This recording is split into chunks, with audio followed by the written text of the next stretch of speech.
Gold, trusted gold buyers. మీరు తాకట్టు పెట్టిన బంగారాన్ని విడిపించి ఈ రోజు ఉన్న మార్కెట్ ధరకు కొనబడను.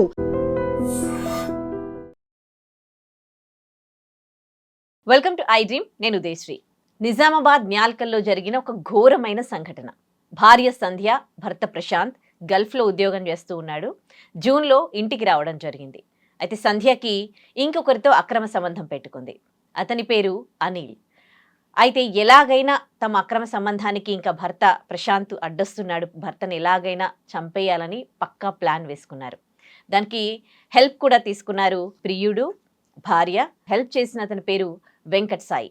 బాగా మద్యం తాగించి ఇంటి టెర్రస్ పైన, ఆ తర్వాత ఆ బిల్డింగ్ మీద నుంచి కిందికి నూకేసి, ఆ తర్వాత అప్పటికీ చనిపోకపోవడంతో హాస్పిటల్కి తీసుకెళ్లారు. వాళ్ళు ఏం చేయనట్లు మళ్ళీ హాస్పిటల్లో ఇప్పుడు ఇంకా కొత్త మార్గాలు అనమాట. ఇప్పుడు అంటే రీసెంట్గా మనము ఎవరైనా వివాహేతర సంబంధాలు పెట్టుకుంటే వాళ్ళ పార్ట్నర్ని చంపడానికి రకరకాల కొత్త కొత్త ఐడియాస్తో వాళ్ళని చంపేస్తూ ఉన్నారు. కానీ ఇప్పుడు జరుగుతున్న పరిస్థితి చూస్తే అంటే మన సాంప్రదాయాలకి మన వ్యవస్థకి ఎంతో రెస్పెక్ట్ ఇచ్చే విదేశాలు కూడా నవ్వుకునేలా మనం చేస్తూ ఉన్నాము. సో ఎందుకు వివాహేతర సంబంధంలో చంపడం అనేది ఒక ఆప్షన్గా పెట్టుకున్నారు? ఇదే ఇవాల్టి మన టాపిక్. దీనిపై మాట్లాడడానికి మనతో ఉన్నారు motivational speaker and language trainer Vijaya Bangaru garu. నమస్తే. నమస్తే ఉదయశ్రీ. అంటే నిజంగానే కదా, వివాహ వ్యవస్థ, వివాహ బంధం అంటే హిందూ సాంప్రదాయం, హిందూ కల్చర్, భారతదేశం అన్నా కానీ అంటే ఒక మంచి పేరు. అందరూ అంటే మన పెళ్లి వేడుక దగ్గర నుంచి మన ఇక్కడ వివాహ వ్యవస్థలో ఒక బాండింగ్కి సంబంధించి విదేశాలు కూడా మనకి ఎంతో రెస్పెక్ట్ ఇస్తాయి. మన ఫ్యామిలీ వాల్యూస్ ఇవన్నీ కూడా భారతదేశం అనగానే ఒక్కటే చేతులెత్తి నమస్కారం పెడతారు. మేము ఇండియన్స్ అనగానే మనకు ఒక రకమైన ఒక ప్రత్యేకమైన గౌరవము, మనను ప్రత్యేకంగా ట్రీట్ చేస్తారు. అంటే అదంతా మనము ఈ మధ్యకాలంలో పోగొట్టుకుంటున్నామేమో అని అనిపిస్తుంది. ఫారినర్స్కి అంటే తెలుస్తాయి కదండి, న్యూస్ అనేది ఎవరికైనా తెలుస్తాయి. ఇలాంటి విషయాలు వాళ్ళు విన్నప్పుడు మేమేం చేయట్లేదు ఇలాగా. జనరల్గా ఫారినర్స్ అనగానే వాళ్ళకేం సంప్రదాయాలు, పట్టింపులు, ఏమి కల్చర్ ఉండదు, ఏమి ఉండదు. వాళ్ళు ఏదో ఇష్టం వచ్చినట్టుగా, వాళ్ళకు మనసుతో వచ్చినట్టుగా, డిసిప్లిన్ లేకుండా పెరుగుతారు. వాళ్ళకి అలాంటిది ఏమీ ఉండదు అని అనుకుండే దగ్గర నుంచి ఇండియన్స్ కూడా ఇండియన్స్కే లేవు, మేమే అప్పుడో ఇప్పుడో అడపాదడపా మేము సిన్సియర్గా ఉంటున్నాము అనేలాగా మన గౌరవాన్ని, మన సంస్కృతిని మేము మీకంటే ఇంకా చాలా డెవలప్ అయిపోయామో క్రైమ్ చేయడంలోని మనం దిగదార్చుకుంటున్న పరిస్థితి ఇప్పుడు జరిగే అంటే క్రైమ్స్. మరి మనని అంటే మన స్థాయిని మనమే పాతాళానికి తొక్కుకుంటున్నాం అన్నమాట. ఎందుకంటే మీరు చెప్పినట్టుగా ఎక్కడ చూసినా, ఎవరిని చూసినా చంపడము. అంటే నాకు కావాల్సింది జరగాలి, నాకు కావాల్సింది దొరకాలి అంటే మనుషుల ప్రాణాలు తీయడానికి వెనకాడట్లేదు. అంటే నిజాయితీగా చెప్తే వీళ్ళకి వస్తున్న ఇబ్బంది ఏంటి? వీళ్ళు ఒక ప్రాణాన్ని తీసి రేపు సమాజంలో ఎట్లా తిరుగుదాం అనుకుంటున్నారు? అంటే దొంగలు ఎప్పటికైనా బయటపడతారు కదా. అదే నాకు అర్థం కాదు. ఎందుకంటే ఇంత క్రైమ్ చేస్తున్నాము, రేపు ఎలాగైనా దొరుకుతాము. దొరికినప్పుడు ఇప్పుడు ఎవరైతే బాయ్ ఫ్రెండ్ ఉన్నాడో, ఎవరైతే గర్ల్ ఫ్రెండ్ ఉందో, మేమిద్దరం కలిసి ఉండము, మేము జైలుకి వెళ్తాము అనే ఒక లాజిక్ ఎందుకు వెళ్ళి మిస్ అయిపోతున్నారు అర్థం. అంటే ఇప్పుడు చంపంగానే వీళ్ళిద్దరు మాయమైపోయి ఏదో లోకంకి వెళ్ళి ఇద్దరు ఉండరు కదండి కదా. మళ్ళీ మీరు ఈ ప్రపంచంలోనే, ఈ సొసైటీలోనే, ఈ మనుషుల మధ్యనే, కాకపోతే ఎక్కడైనా పారిపోయినా కూడా మళ్ళీ అక్కడ ఉండాల్సిందే మీరు. అక్కడైనా పోలీసు వాళ్ళు వాళ్ళ పందాలో వాళ్ళు ఇన్వెస్టిగేట్ చేసి మిమ్మల్ని పట్టుకుంటారు. ఆ లాజిక్ అనేది ప్రతి ఒక్కరు, అంటే అందరూ నేరాలు చేసే ప్రతి ఒక్కరూ మర్చిపోతున్నారు. అది మర్చిపోకుండా ఉండాలి అంటే వీళ్ళకి ఏంటంటే నిజంగానే అసలు అంటే మిమ్మల్ని ఎవరన్నా మీకు నచ్చంది చేశారు అంటే మీరు వాళ్ళని చంపాలనుకున్నప్పుడు మీరు వెళ్ళేది జైలుకే అనేది వాళ్ళకు ఖచ్చితంగా చెప్పాల్సిన బాధ్యత మనకైతే ఉందని అనిపిస్తుంది. అంతే కదా, చంపేస్తున్నారు. మీరు ఎవరు ఎంజాయ్ చేస్తున్నారు? ఎవరితో ఎంజాయ్ చేస్తున్నారు? హనీమూన్స్కి తీసుకెళ్తున్నారు, తోసేస్తున్నారు. తర్వాత ఇంటికి రాగానే మీకు నచ్చకపోతే, ఎవరితోనో ఫ్రెండ్షిప్ ఉంటే వాడితో మీరు ఎంజాయ్ చేయాలంటే అమాయకమైన భర్తలను కుక్కర్లు అయిపోయినాయి, డ్రమ్ములు అయిపోయినాయి, దాని తర్వాత అదేంటి కలిపి ఇవ్వడాలు అయిపోయినాయి, అన్నీ అయిపోయినాయి. ఇవిడెవరో పాపం కొత్తది ఒక శాస్త్రవేత్త కనుక్కుంటాడు కదా, నేను ఒక కొత్త ఫార్ములా కనుక్కున్నాను, ఈ దేశానికి ఎంతో ఉపయోగపడుతుంది అనేలాగా ఈవిడ కొత్త క్రైమ్ ఏం చేసిందంటే హార్పిక్. మీరు ఆల్రెడీ చెప్పారు Yeah. ఏం జరిగిందో. సో ఆ ప్రియుడు ఉన్నాడు. హస్బెండ్ పాపం ఆయన ఎక్కడి నుంచి, ఆయన గల్ఫ్ నుంచి వచ్చాడు. సో మేము రోజు చేసే ఈ దరిద్రమైన పనికి తను అడ్డొస్తాడు, అడ్డు తొలగించుకోవాలి అని అంటే ఏం చేయాలి? చంపేయాలి. ఏ రకంగా చంపేయాలి? అతన్ని ఫుల్గా, అంటే ఈ చంపడానికి ఈ ఫ్రెండ్తో పాటు ఈవిడ ఇంకొక తెలిసిన అబ్బాయిది సహాయం తీసుకుంది. వెంకట్ సాయి అనే అబ్బాయి హెల్ప్ తీసుకొని, ఎంత అంటే నా హస్బెండ్ కదా, నా కోసం కదా ఇన్ని రోజులు గల్ఫ్కి వెళ్ళాడు, నా సంసారాని కోసం కదా, మేం బాగుపడడానికి కదా అనేది నీకు ఏమాత్రం ఆలోచన లేకుండా ఆమె చెప్తుందండి, వాయిస్ నేను విన్నాను, అసలు లేవకుండా చాపించేసాయి. ఒక బాటిల్ అయిపోతుందనగానే ఇంకొక బాటిల్ తెప్పించేసాయి. ఎట్లాగైనా సరే అతన్ని అంతం చేసేసాయి అని ఆమె ఇన్స్ట్రక్షన్స్ ఇచ్చింది. ఆ ఇన్స్ట్రక్షన్స్ ప్రకారం వాడెవరు అంటున్నాడు, నాకు ఇదే పనేనా, నాకు రాత్రంతా ఇదే చెప్తున్నావా పని అని చెప్తున్నాడు, ప్లీజ్ నాకు ఇది ఒక సహాయం చేయవా, ఇది నీదే బాధ్యత, నువ్వు ఎలా చంపుతావో నీదే బాధ్యత అన్నది. సరే వాడు చేసేవాళ్ళు కూడా ఆలోచించట్లేదా, రేపు మామిడికి చుట్టుకుంటది. అదే అంటే హెల్పింగ్ నేచర్ అంటే ఇలాంటి హెల్పింగ్ నేచర్ కూడా ఉంటుందని మనకి ఇప్పుడే తెలుస్తుంది అనమాట. తోసేశారు పాపం. ఆయన అదంటారు కదా, ఆయుష్ ఇంకా ఉంది. మళ్ళీ కింద పడిన తర్వాత అతనికి దెబ్బలు తగిలినాయి, మళ్ళా తీసుకొచ్చారు. అంటే ఇదంతా మత్తులోనే జరుగుతుంది అనమాట. ఆయన ఒంటి మీద ఆయనకు స్పృహ లేదు అనమాట, అసలు ఏమీ తెలీదు. తీసుకొచ్చారు, మళ్ళీ చాలా దెబ్బలు తగిలినప్పుడు గవర్నమెంట్ హాస్పిటల్ తీసుకెళ్ళి, గవర్నమెంట్ హాస్పిటల్లో చాలా సీరియస్గా ఉన్నాడు, మేము ట్రీట్ చేయము అని చెప్తే ప్రైవేట్ హాస్పిటల్ తీసుకెళ్లారు. ప్రైవేట్ హాస్పిటల్ తీసుకెళ్ళిన తర్వాత మళ్ళీ అక్కడ ఏదో మేనేజ్ చేసి ఇంటికి తీసుకొచ్చేసారు. తీసుకొచ్చిన తర్వాత ఎంత చేసినా వీడు చనిపోవట్లేదు. ఇప్పుడు నేను అది అంటారు కదా, రాచకార్యం చాలా ఉంది అతనితో, నా బాయ్ ఫ్రెండ్తో చేయాల్సింది, ఇతను అడ్డొస్తున్నాడని చెప్పేసి ఏం చేసిందంటే, అంటే జనరల్గా ఈ అదేంటి నర్వ్స్కి, అది నరాలకి గ్లూకోజ్ ఎక్కించారు. ఎక్కించినప్పుడు యాక్చువల్గా ఈమె ఎక్కడో నర్సుగా పనిచేసిందంట.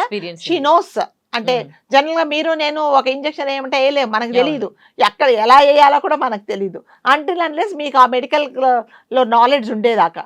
సో ఏం చేసిందంటే, హార్పిక్, బాత్రూములు కడిగే హార్పిక్లో ఒక మందు కలిపేసి పొడి చేసి, దాన్ని అంటే మీకు నరాలలోకి అది ఎక్కాలి అంటే ఎంత హార్పిక్లో పాటు అది కలిపింది అంటే, మరి ఆమె తెలివితేటలు ఎక్కడ ఎంత పని వేసేసి అతనికి ఇచ్చేసింది అనమాట. దానికి ఎవరు ఫ్రెండ్ కూడా వచ్చాడు, ఇద్దరు కలిసేసి మళ్ళీ వాళ్ళ సాడిజం ఎంత అంటే, ఇచ్చేసిన తర్వాత మళ్ళీ మంచం మీద నుంచి కిందికి తోసేశారంటండి. మనుషులు ఎలా అయిపోతున్నారు ఉదయశ్రీ,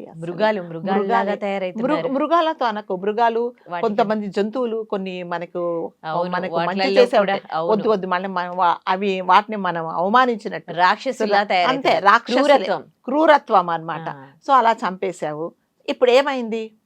ఇంత చూస్తే వాళ్ళ తల్లికి అనుమానం వచ్చింది, అసలు తను గల్ఫ్ నుంచి వచ్చినట్టు మాకు తెలియదు, అసలు ఇక్కడికి వచ్చినట్టే మాకు తెలియదు, మాకు ఎటువంటి ఇన్ఫర్మేషన్ లేదు, కనీసం అతను వచ్చినప్పుడు మా కోడలు మాకు ఎటువంటి ఇన్ఫర్మేషన్ ఇవ్వలేదు, కాబట్టి మా అబ్బాయి చావు మీద నాకు డౌట్ ఉందని ఆమె కంప్లైంట్ ఇచ్చినప్పుడు తీరా చూస్తే జరిగింది ఇది.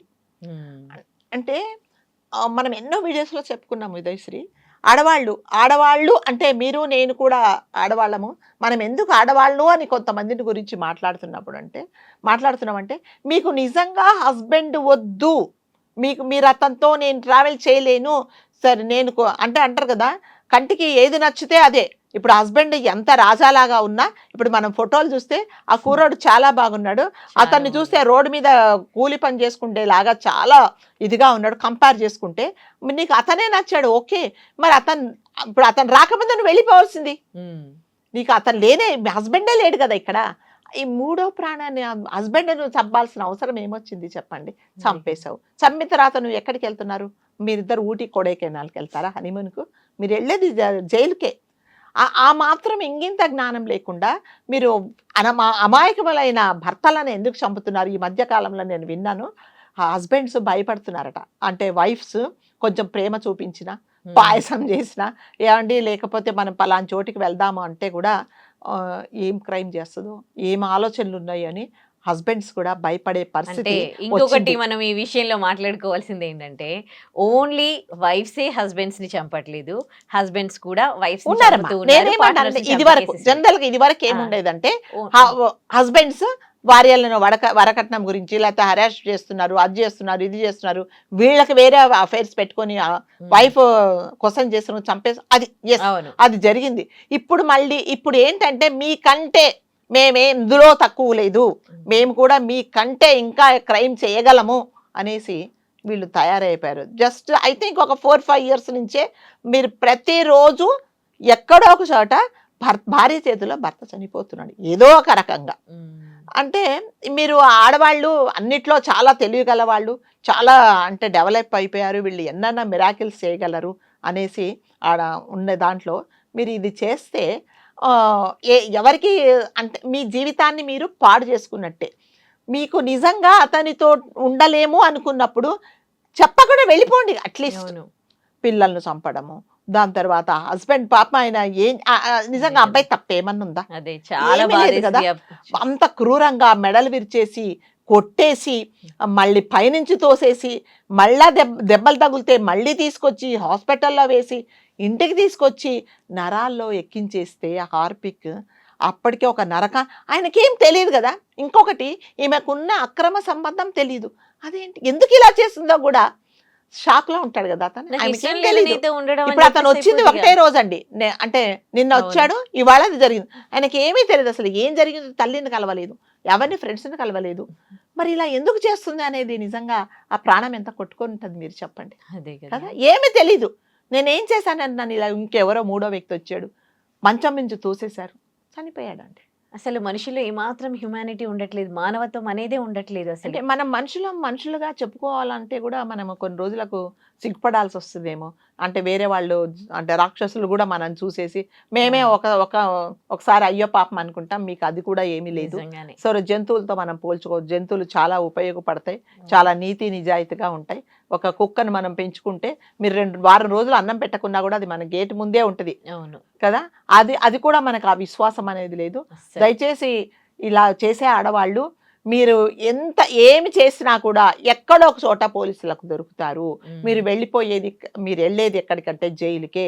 మీరు అతనితో పాటు ఉండి కలిసి ఉండలేరు అనేది ఈ నేరం చేసే ప్రతి ఒక్కరూ ఇది గుర్తు పెట్టుకోవాలండి. నిజాయితీగా విడిపోండి, విడిపోండి. భార్య అయినా అదే, భర్త అయినా భర్త నిజాయితీగా ఎవరైనా సరే. విడిపోండి. ఇప్పుడు ఇష్టం లేని కాపురాలు చేయమని ఎవరు చెప్పరండి. కాదు, మీకు ఒక్క ఇష్టం విషయం లేదు. చెప్పండి, నిజాయితీగా ఎందుకు విడిపోవట్లేదు అంటే వీళ్ళకు చెప్పి విడిపోవడానికి వస్తున్న అడ్డంకులేంటి? ఇప్పుడు అడ్డంకి ఏదో ఉండబట్టే కదా వీళ్ళు చంపేస్తున్నారు. Yes. ఇది మార్గం అంటే ఇప్పుడు ఎందుకు చెప్పటం లేదు? ఎందుకు చెప్పటం లేదు అంటే చెప్తే ఒప్పుకుంటున్నారా? లేదు నాకు ఒక ప్రియుడు ఉన్నాడు, నాకు నీతో ఇష్టం లేదు అని అంటే వెళ్ళిపో అని చెప్పరు కదా, ఎవరు చెప్పరు. పోనీ అత్తగారికి చెప్పినా ఊరుకోరు, పోనీ తల్లిదండ్రులకు చెప్పినా ఊరుకోరు. సో దీనికి ఎవరు అంటే నువ్వు చేసేది కరెక్ట్ అయితే ఎవరైనా సరే అంటారు, కానీ నువ్వు చేసేదే రాంగ్ అయినప్పుడు ఎవరు నిన్ను సపోర్ట్ చేస్తారు? ఎవరు సపోర్ట్ చేయరు కదా. కాబట్టి నీ ఆలోచన ధోరణే మంచిది కాదు అసలు. ఈ అక్రమ సంబంధాలు అనేవి మీకు జీవితాంతం ఉండవండి. అందుకనే అక్రమ సంబంధం అంటున్నారు. అంటే అది క్రమమైన సంబంధం కాదు, అది అక్రమ సంబంధము. ఇది మన సొసైటీ ఏది హర్షించదు మీరు చేసే పని. కాబట్టి మిమ్మల్ని మీరు సరి చేసుకోండి. హస్బెండ్లో ఏమన్నా తప్పులు ఉంటే కూర్చొని మాట్లాడుకోండి. అతను నచ్చలేదు అని అన్నప్పుడు, లేదు ఇతనితో నేను ఉండలేను అన్నప్పుడు నలుగురిని కూర్చోబెట్టి మాట్లాడేసుకొని నాకు నచ్చట్లేదు, నేను ఉండదలుచుకోలేదు అని మీరు నీతి నిజాయితీగా చెప్పండి. అలా చేయట్లేదండి, ఎవ్వరూ చేయట్లేదు. ఎవరు చేస్తున్నారు చెప్పండి? ఎంతసేపు వచ్చి అతన్ని ప్రపంచంలో లేకుండా చూడాలని అనుకుంటున్నారు, కానీ అంటే అమాయకుడైన అతని ప్రాణాలు తీయడానికి మీకు ఎటువంటి హక్కు లేదండి. ఒక విధంగా ఏమనిపిస్తుందంటే నిజాయితీగా వీళ్ళు చెప్పినప్పుడు ఆ ఎదుటి పార్ట్నర్ కూడా హస్బెండ్ కావచ్చు, వైఫ్ కావచ్చు, కామ్గా ఇంకో క్వశ్చన్ అడగకుండా డైవర్స్ తీసుకోవడము, విడిపోవడమే బెటర్. లేదంటే క్వశ్చన్ చేసి ఆ తర్వాత ప్రాణాల మీదకి తెచ్చుకోవడం కంటే కామ్గా విడిపోవడం బెటర్. విడిపోవడమే బెస్ట్ కదా. విడిపోవడమే నీ బాధలు ఏమున్నాయో నువ్వు డివోర్స్కి అప్లై చేసినప్పుడు నువ్వు అక్కడ చెప్పుకో, కోర్టులో చెప్పుకో, లేదా పెద్ద మనుషుల దగ్గర పంచాయతీ పెట్టినప్పుడు వాళ్ళకి చెప్పు. నీకేంట లేదు, నాకు ఇతని మీద నేను 10 సంవత్సరాలు అయింది కాపురం చేశాను, 3 పిల్లలు ఉన్నారు, అయినా నాకు ఇతను నచ్చట్లేదు, నేను వెళ్ళిపోతాను అని చెప్పు. అప్పుడు సరే ఎందుకు ఇప్పుడు ఇష్టం లేని వాళ్ళతో ఎవరుంటారు? ఇప్పుడు మీరంటే నాకు ఇష్టం లేనప్పుడు నేను ఏదో ఒకలాగా తప్పించుకోవడానికే చూస్తా కదా. కాబట్టి మీరు అలా అయినా మీరు అనుకోవట్లేదు. ఎంతసేపు వచ్చి ప్రాణాలు తీయడం అనేది చాలా తప్పండి ఇది.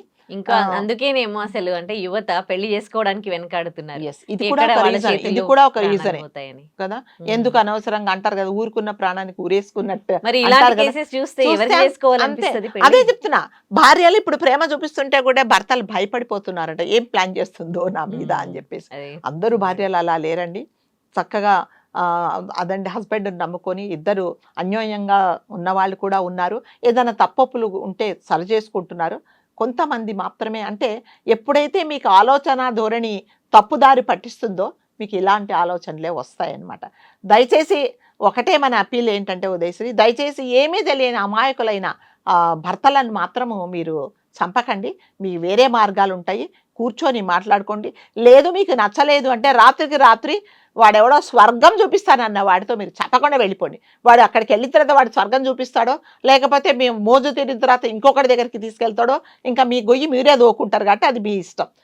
అంటే హస్బెండ్స్ని మాత్రం దయచేసి మీరు వాళ్ళ ప్రాణాలను తీసే హక్కు అయితే మీకు లేదండి. ఇంకోటి ఏంటంటే చంపి కూడా మీరు హ్యాపీగా ఉంటారు అని ఉంటారు. అసలు ఎక్స్పెక్ట్ చేయను. ఎప్పటికి దొంగ ఎప్పటికైనా దొరుకుతాడు, ఇవాళ కాకుండా ఎలాగైనా దొరుకుతాడండి, ఎలాగైనా దొరుకుతాడు. అంటే ఇప్పుడు జనరల్ గా ఇప్పుడు పోలీసు వాళ్ళు కూడా తెలిసిపోతుంది, ఉన్నట్టుండి హస్బెండ్ బాగున్న అతను చనిపోయాడంటే వాళ్ళు ఏం చేస్తారంటే నెక్స్ట్ డౌట్ అదే వస్తుంది. నెక్స్ట్ డౌట్ వస్తుంది, ఏంటి సంగతి అని వైఫ్ చూస్తున్నారు అనమాట.